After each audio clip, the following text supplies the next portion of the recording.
some instructions when you understand what you see. We're going to place another object. It's okay. These objects are being released to experience unbearable stress. As soon as you release one or both, this exercise and demonstration will begin to be understand. You have a code word for distress. That word is Ghrib, R-E-B. Say the word. If you use that word at any point during this exercise, you will discontinue and cease this exercise and demonstration. Please understand. Again, what is the word? Right. That is correct.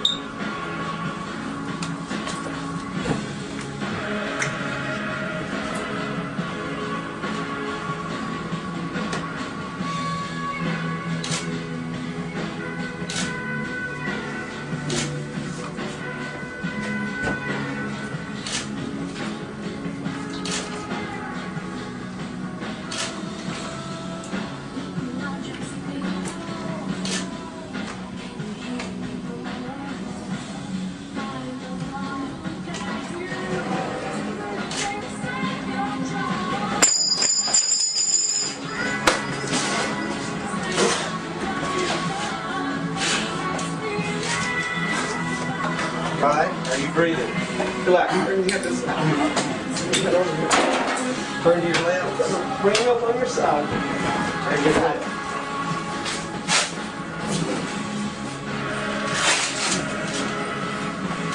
All right.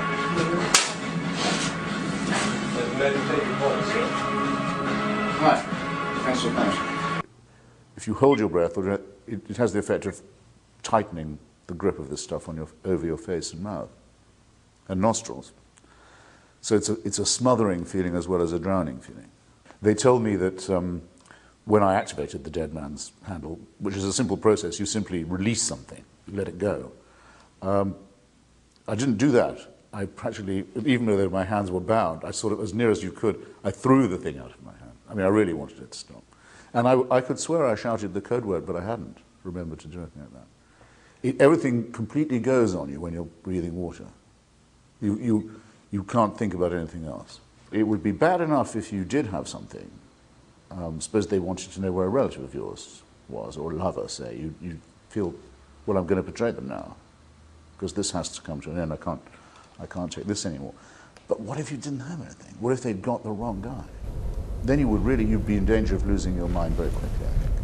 I think I sympathize a good deal more, because as a result of this very brief experience, if I do anything that gets my heart rate up and I'm breathing hard, panting, I have a slight panic sensation that I'm not going to be able to catch my breath again. I have to drink some water and sort of just assure myself of it. But I'm not like this at all. I don't have nightmares either. But lately I've been having this feeling of waking up, being smothered, having to push everything off my face.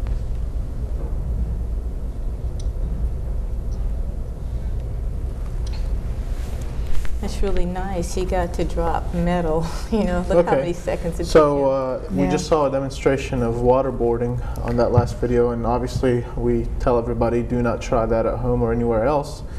But what was the problem with it? Isn't that a neat little way to get information out of people? Or he could look how long it took him to almost feel like he was suffocating and drowning. Yeah. And he had the ability to drop metal or shout red. Yes. Can you imagine someone under? And we were having audio difficulties. We couldn't hear what was being said really in the studio. But in the commentary, he was saying that during this demonstration, he couldn't even remember the word. Wow. Yeah. So. I don't know how anybody in their right mind would be able to give you any type of information. In their right mind, exactly. Those are the key words in there. There is no right mind after suffering something like that. You know, your viewers might be interested to learn that that was filmed in North Carolina. Was it? Mm-hmm. Yeah, and that the first badge there, advertising SARE, that's the Survive, Evade, Resist, and Escape program for Special Forces, and that training is conducted at Fort Bragg. And in fact, the training manual was largely authored there.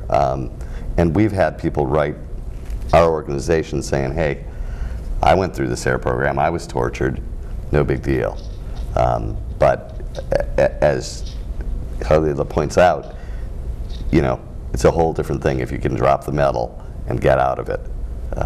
And Hitchens did say that was torture. I mean, that's plainly what he said at the end of that. Yeah, I mean, if you can imagine the state of mind of somebody that has been snatched off the street and taken in a plane, hooded, shackled, diapered, and flown to some country that they've never been to before, or maybe one that they left when they were young because they knew that they would be tortured if they didn't, and, you know, thrown into some horrible prison where they hear people screaming and they hear people, you know, in dire straits all around them, and then they're taken to a chamber and this sort of thing is done to them, not for 10 seconds, but for over and over and over for long periods of time with no way to get out of it. I mean, this was nothing compared with what these people have been subjected to. Nobody should know that kind of fear. No one should ever have to live to know that kind of fear. I think that's inhuman, and it's so strange because we have all these things about animal rights, and we don't like to see animals harmed on TV, and we have to put disclaimers, but we let human beings, young men, women, people we know and we don't know, subject to this kind of abuse. That's really sick. That's bad. That's bad on our part. We shouldn't be participating.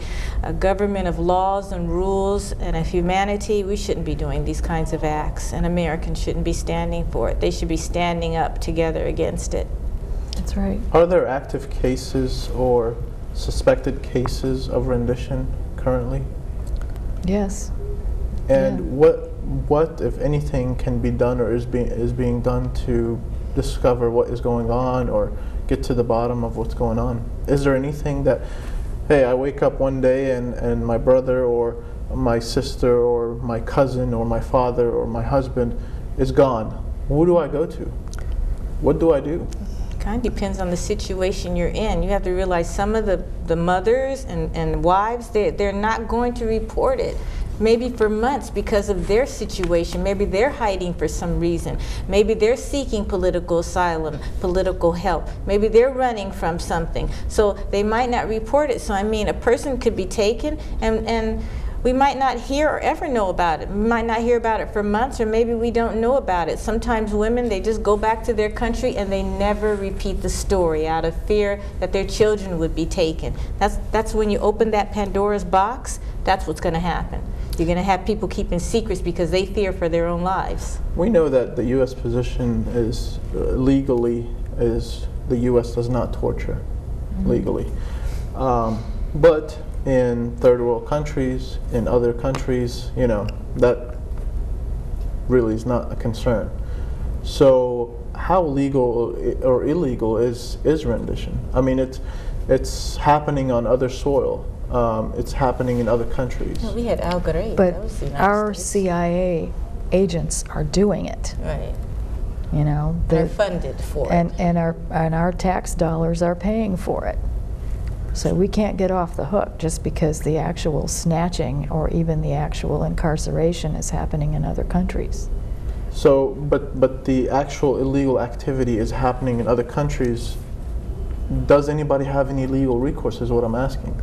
Because where would you sue these people? Where would you try to bring them to justice? You can't bring them to justice here in America. You'd have to bring them to justice in another country. But the planes left from Smithfield, right? Yeah, well, yes, you certainly can. They're actually, in an effort for restorative justice for victims and survivors of rendition, the ACLU and the Center for Constitutional Rights